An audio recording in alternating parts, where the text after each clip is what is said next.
Ça y est, je suis de retour en studio. Enfin. Vous étiez toujours sur Sud Radio. Ouais. On n'est jamais très loin de Sud Radio d'ailleurs. Au programme ce soir, nous allons parler de notre assiette, nous allons parler de l'alimentation. Ça fait un an, plus d'un an même, que les restaurants sont tour à tour fermés, réduits, fermés plus tôt, fermés moins tôt, avec moins de monde à l'intérieur, parfois fermés complètement. On en parle ce soir avec notre grand témoin. Bonsoir à vous Thierry Marx. Bonsoir. Nous sommes très heureux de vous retrouver sur Sud Radio. Vous êtes chef étoilé, on ne vous présente plus. Vous êtes aussi, on en parlera, le fondateur de Cuisine Mode d'Emploi. On parlera aussi d'une initiative que vous avez lancée avec une start-up il y a quelques temps sur du chocolat sans sucre ajouté qui devrait plaire à tous les gourmets. Nous sommes également en direct sur Sud Radio avec Vanessa Pérez, auteure du livre Entrepreneur d'un monde nouveau chez Kawa Édition. Bonsoir à vous. Bonsoir Vanessa. à tous. Deux pépites ce soir que vous nous présentez comme à chaque fois que vous êtes chez nous dans les voies des entrepreneurs. Une qui plante des champignons en ville. Exactement, Cycloponix, Ouais. et une qui permet d'améliorer le niveau de vie des producteurs mais offre des produits excellents qui s'appelle Omi. Comment joindre l'utile à l'agréable? Est-ce qu'on va manger mieux? Est-ce que les Français vont mieux manger après ces périodes de confinement? Pourquoi cette question qui vous taraudait justement, Denis Jacquet? Non, mais on est tous en train de se demander finalement si cette crise a un impact sur quelque chose. Alors on voit bien ce qu'elle pourrait produire de pire, on se demande ce qu'elle pourrait produire de mieux, et notamment sur l'alimentation. Alors c'est vrai qu'on a eu la sensation, moi le premier, bloqué en France, qu'on a suivi les cours notamment de Lignac à peu près tous les soirs pendant quelques mois.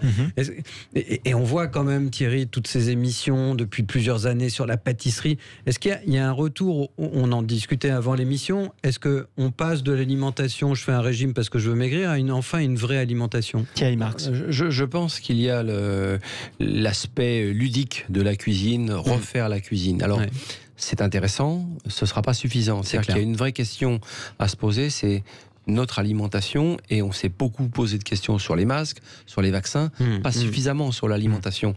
Et cette Covid, elle vit bien dans notre corps parce que notre corps n'est pas en meilleure forme.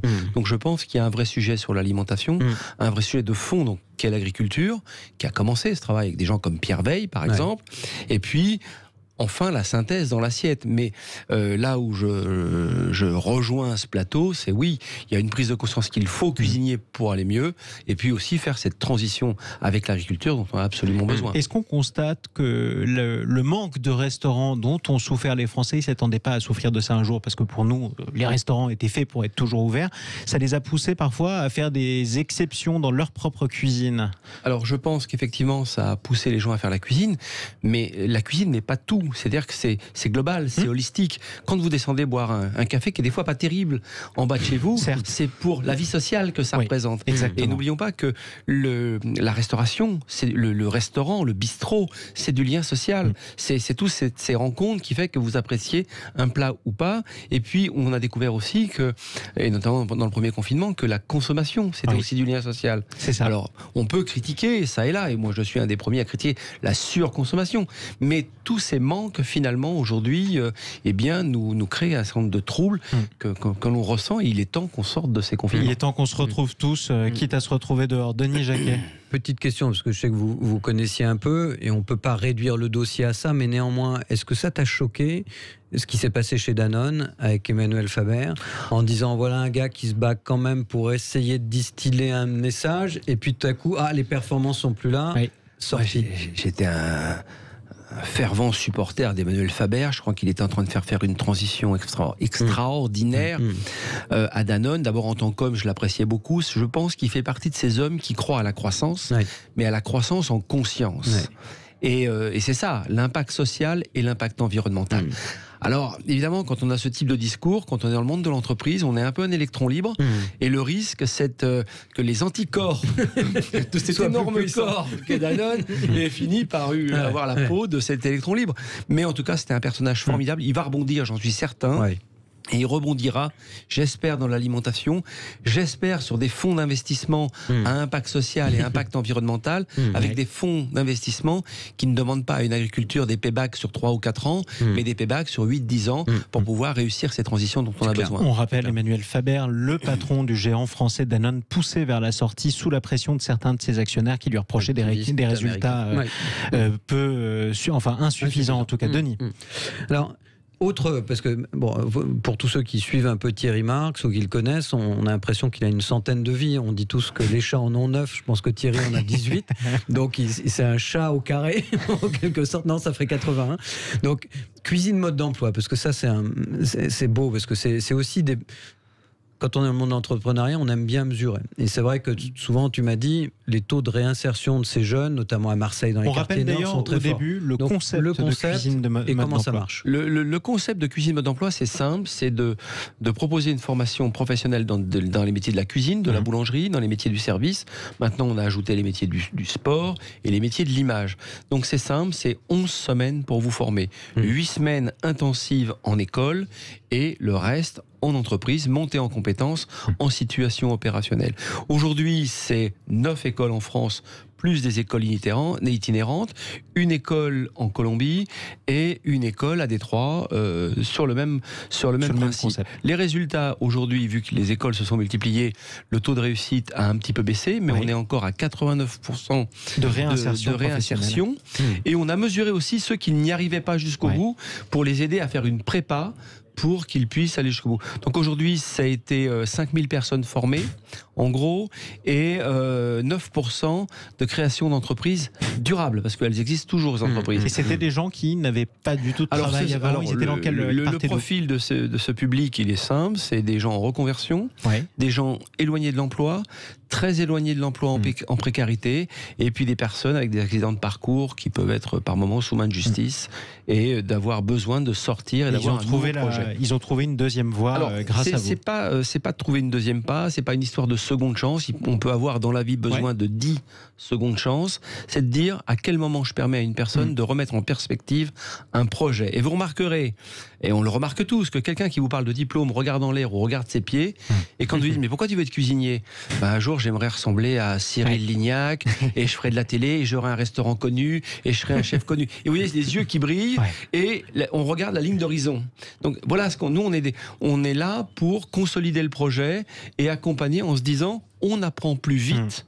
On apprend plus vite aujourd'hui parce que on a 2 cerveaux. Ces jeunes gens, ils ont 2 cerveaux. Ils ont le cerveau qui est posé sur leurs épaules et puis dans la poche arrière, ils ont un deuxième cerveau numérique qui les aide à... Moi, si je dis, par exemple, est-ce qu'on fait le filet de bœuf Wellington ? Immédiatement, tous ces gamins me disent quelle recette ? Il y en a 45 sur la toile. Et en même temps, il me reste à leur apprendre le geste. Voilà. Donc, le métier de cuisinier, comme le métier de boulanger d'ailleurs, maîtrise du geste, maîtrise du feu, la cuisson et maîtrise du temps. Le temps pour faire et le temps, la saisonnalité. Une fois que vous avez conçu ce ternaire, les recettes, elles sont libres d'accès. Et donc, j'ai pas à leur donner des recettes, j'ai juste à leur donner des gestes techniques. Sachant que chacun peut en plus adapter sa propre recette, justement, puisque chaque cuisinier... Mais c'est la grande phrase d'Alain Chappelle, la cuisine n'est pas que des recettes, c'est une histoire d'homme, au sens large du terme, je l'entends, de connexion, de terroir, d'origine, en fonction de son patrimoine, de sa culture. Tout ça, on hybride des ingrédients et on fait une cuisine qui a pour vocation de laisser une empreinte, vu que la cuisine, c'est quand même de donner de la mémoire et de l'éphémère. La transmission, justement. Et c'est en forgeant qu'on devient forgeron. C'est un peu aussi le concept de cuisine mode d'emploi. On va vous présenter plusieurs pépites avec Vanessa Pérez qui est avec nous sur Sud Radio. À chaque fois que vous venez, vous choisissez des startups qui vous plaisent, justement, en rapport avec le thème de l'émission des Voix des entrepreneurs. Ce soir, vous nous présentez une startup qui s'appelle OMI. Exactement, OMI, O-M-I-E, pour nos auditeurs, ça c'est très important. Donc, je vous ai écouté avec beaucoup d'attention. C'est quoi finalement un bon produit alimentaire ? C'est un produit qui est avant tout effectivement bon, agréable et savoureux. C'est un produit sain dont on connaît la composition, les qualités nutritionnelles, mais aussi l'origine. C'est un produit juste qui rémunère correctement son producteur, et j'insiste vraiment sur ce point. Et enfin, c'est un produit respectueux de la planète, notamment en termes de transport et d'emballage. Toutes les cases sont cochées. Toutes les cases sont cochées avec cette start-up, donc OMI, qui propose des produits bons, sains, justes et durables, qui respectent la nature et les hommes. Je suis le consommateur internaute. Comment je découvre OMI ? Quel type de service ? Je vais sur une plateforme. Alors, vous allez effectivement sur le site omiue.fr. Et là, vous allez avoir une sorte de supermarché virtuel. Vous sélectionnez les produits qui vous plaisent. Vous avez toutes les informations nécessaires, combien est rémunéré le producteur, la traçabilité, l'histoire du producteur qui produit. Là, pour nos auditeurs en studio, j'ai apporté des biscuits salés, des mélanges de légumineuses. Vous avez le QR code qui vous donne toute l'histoire quand vous achetez le produit. Et là, vous commandez. Si vous êtes à Paris, région parisienne, Lille, les petites couronnes, vous êtes livré dans la journée. Sinon, vous êtes livré dans les 24 heures. Et la marque compte vendre à peu près 400 produits d'ici un an, à peu près. Donc, pour répondre 400 références différentes. Exactement, dans les produits hors produits épicerie, donc hors produits qui se mettent au réfrigérateur. Du coup, on a quel type de produits aujourd'hui sur Romy? Alors aujourd'hui, vous avez tous les produits d'épicerie. Vous avez des biscuits salés, sucrés, des pâtes, des légumineuses, des snacks, du chocolat, du Panama que je vois ici, des produits apéritifs, donc toute la gamme de produits d'épicerie, tout ce que vous ne mettez pas au réfrigérateur. Thierry Marx? Je trouve ça, l'idée, ça me fait penser à la phrase de mon ami Daguin, qu'est-ce que c'est qu'un bon produit? Son impact social et son impact environnemental. Donc là, tout est réuni pour que ce soit un succès. Le succès, moi je charrie un peu, pardon. Les startups, leur problème, c'est la croissance. Parce que moi, quand je regarde des startups, je vois, elles ont une capacité au cash burn qui est assez, à brûler du après, cash. quand on veut faire énormément, quand on parle de 400 produits, donc comment je les source, comment je m'approche à la logistique, et bien souvent, on les voit à ce moment-là, au moment de la croissance, se déliter. C'est pas du tout ce que je leur souhaite parce qu'ils font un produit merveilleux, mais c'est là où, quand on démarre une start-up, ce qui a été mon cas de très nombreuses fois, ça a été la croissance qui a été un problème. C'est à un moment donné, on grandit, on grossit, on a tout de suite un plus de monde. Ce qui était facile devient Ce qui était facile sur une tonne devient très difficile sur 10 tonnes. Et c'est là où on a besoin par moment de retrouver un deuxième souffle, un accompagnement qui n'est pas forcément uniquement un accompagnement financier, mais un accompagnement de croissance, parce qu'à un moment donné, vous êtes en mal quand vous voulez chercher ne serait-ce qu'un légume bio en France, fait en France et transformé en France, c'est compliqué. C'est très précis. Sur 100 kilos, c'est assez simple, mais ça coûte très cher en logistique. Sur 100 kilos, sur une tonne, c'est beaucoup plus compliqué. C'est plus compliqué. Mais c'est ça pas coûte le mal moins cher en logistique. Du coup, c'est le seul avantage, j'imagine. Oui, alors c'est vrai que le discours de départ des start-upers est souvent très bon, très punchline. Et à un moment donné, les mecs, on dit, d'accord, vous allez grandir. Et à un moment, on vous le souhaite. C'est la crise d'adolescence, effectivement. Alors, voilà, c'est exact. Vous retirez le mot. C'est l'adolescent qui, à un moment donné, va passer à l'âge adulte, qui disait, le fantasme de Che Guevara quand j'étais adolescent, c'était marrant, mais la réalité du terrain planétaire est autre chose. Le temps de retrouver sa voie définitive, VOIX. Vanessa Pérez, autre start-up, autre coup de cœur aujourd'hui. Oui, autre coup de cœur, donc Cycloponique. Et avant de vous présenter cette pépite, une petite question. Quel est le point commun entre une ferme urbaine et une place de parking? Eh bien, c'est que la place de parking... À peu près, oui. Enfin, la place de parking, elle peut être transformée en ferme urbaine. Voilà. Donc, vous savez que le développement des transports en commun, les nouvelles mobilités et certaines législations au niveau du sous-sol fait qu'aujourd'hui, il y a des milliers de mètres carrés disponibles. Et au lieu de les laisser dépérir sans les optimiser, il est possible de monter des fermes urbaines, que ce soit à titre individuel ou alors pour une exploitation de plus grande envergure. Et c'est ce que fait précisément Cycloponics. Donc, si je vous suis, Vanessa, Cycloponics, en gros, va à Marseille, à Toulouse, à Bordeaux, à Paris, trouve des vieux parkings complètement désaffectés, tagués de partout, et plante des champignons. Et plante des champignons, des endives, des radis ou tout autre micro-pousse. Et comme vous avez besoin d'assez peu de lumière et d'une très faible consommation, on est dans un cercle vertueux. Et ce qui a l'air d'un petit miracle fonctionne. Ça fonctionne très très bien, puisqu'à Strasbourg, ils ont installé une ferme dans un ancien bunker construit au 19e siècle. En plein cœur de Paris, dans le 18e arrondissement, ils ont réhabilité un ancien parking. Et à Bordeaux, ils sont installés dans des caves d'immeubles pour les transformer en fermes urbaines bio. Et Dieu sait si à Bordeaux, les caves ne manquent pas, d'ailleurs, on peut le rappeler. Des fermes urbaines bio. Quel type de champignons? Vous m'en demandez beaucoup. Si j'ai la réponse. Ce sont des champignons de Paris et des champignons, des shiitakes. Voilà. Des shiitakes. La définition du shiitake, j'ai du mal à visualiser. Alors ça ressemble, c'est un champignon marron. C'est aussi ce qu'on appelle un champignon de couche, mais qui a presque l'arôme d'un champignon de sous-bois. Vous voyez un peu la chanterelle, et c'est ça. Et puis leurs endives sont très bonnes aussi, parce que là je connais cette société, ces jeunes gens, et ils sont vraiment très bien, très bons. Et je les défends beaucoup parce que toutes ces micro-pousses, ces petites herbes, ça arrivait des graines qui arrivaient de Chine, poussées sur de la laine de verre qui arrivait de Hollande, et ces produits arrivaient de Hollande jusqu'à Rungis. Et je trouve que ces jeunes gens qui se sont intéressés effectivement à ces espaces urbains dans lesquels on pouvait faire une culture. La culture de l'endive, c'est toujours faite dans le noir et qu'il y a un certain nombre de produits comme ça. J'ai trouvé que c'était très malin pour 2 raisons. 1, parce que ça relocalise du savoir-faire français. Et 2, c'est aussi extrêmement pédagogique pour les gens qui ont à consommer ce type de produit. Non, je trouve que c'est une très jolie start-up. Ils font un boulot formidable. Et c'est la meilleure manière qui soit de réhabiliter les lieux qui donnent le moins envie dans des grandes villes. Parce que c'est vrai qu'un vieux parking désaffecté, c'est pas engageant à la base. Denis Jacquet ? Alors, avec Thierry, on discutait avant l'émission et il y a une très jolie phrase qui disait le poison, c'est une question de dose. Bon. Ouais. Et c'est vrai que, comme tu sais, on est très proche de David Servan-Schreiber jusqu'à sa mort, qui avait vraiment étudié, essayé de regarder tout ce qui avait pu provoquer son cancer à l'époque. Et on avait vu l'augmentation du sucre, l'augmentation du sel. On en est où aujourd'hui ? Est-ce qu'on a entendu beaucoup parler du sel, beaucoup du sucre, il en faut moins, mais ça évolue vraiment aujourd'hui ou pas ? Ça évolue, pas forcément dans le bon sens. D'accord. C'est vrai que le travail de M. Servan-Schreiber, que j'ai beaucoup lu, et je connais bien toute la famille qui était autour, et des gens formidables, et il s'est posé dans les premiers cette question sur l'alimentation. Trop de sel, trop de sucre, trop de produits transformés. Le souci aujourd'hui, il est sur l'ultra-transformation des produits, ce qu'on appelle les produits de 5e catégorie, et là effectivement, il y a toujours trop de sel, trop de sucre, et puis cette industrie qui est une industrie qui répond à la demande du consommateur, elle répond, si on lui dit moins de sel, elle trouvera autre chose pour que ça ait un goût salé. Si on lui dit moins de sucre, elle va dire alors plus de sucre saccharose, je vais vous mettre du fructose. Mais comme tu l'as justement dit, c'est cette grande phrase de Paracel, je crois que c'est le XIVe siècle, qui disait c'est la dose qui fait le poison. Et je crois qu'il faut reprendre conscience de ça. Il ne faut pas laisser à une industrie cette capacité de nous nourrir. Il faut réapprendre à faire la cuisine. C'est pas très compliqué et c'est le seul moyen de protéger sa santé. Et là aujourd'hui, on a une date historique pour parler d'alimentation. Si on regarde ce qu'a écrit Pierre Veil il y a très peu de temps, il a fait une tribune dans La Croix, chez vos confrères de La Croix, très intéressante. Il explique comment cette Covid finalement s'est calée sur des organismes qui étaient fatigués par une mauvaise alimentation. Et on en a vu Donc il faut prendre à bras le corps ce problème de l'alimentation, retravailler vraiment encore plus en profondeur sur l'agriculture de demain. Il y a déjà une transition qui s'opère et qui est extrêmement intéressante, avec des potentiels business, parce que là on est là aussi pour parler d'entrepreneuriat. On voit bien que le numérique s'installe dans l'agriculture et dans une agriculture de qualité, etc. Donc je pense que effectivement c'est la dose qui fait le poison. Il faut arrêter avec les produits ultra transformés, les E406, les gélifiants qui sont finalement plus des gélifiants naturels mais qui deviennent des gélifiants très industrialisés, et ça votre organisme ne le connaît pas, ne sait pas le digérer. Et au même titre que c'est pas la peine de chercher des fois des portes de sortie.